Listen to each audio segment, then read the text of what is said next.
جب موسیٰ جوانی کو پہنچے اور بھرپور جوان ہو گئے تو ہم نے ان کو حکمت اور علم عنایت کیا، اور ہم نیکوکاروں کو ایسا ہی بدلہ دیا کرتے ہیں۔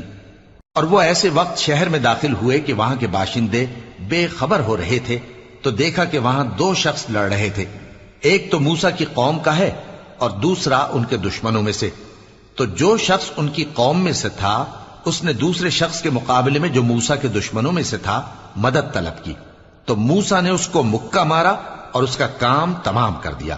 کہنے لگے کہ یہ تو شیطانی کام ہوا، بے شک وہ انسان کا دشمن ہے، کھلا بہکانے والا ہے۔ بولے کہ اے پروردگار، میں نے اپنے آپ پر ظلم کیا، سو تو مجھے بخش دے، تو اللہ نے ان کو بخش دیا، بے شک وہ بخشنے والا ہے، مہربان ہے۔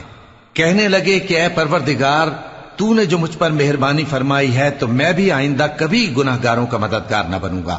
الغرض صبح کے وقت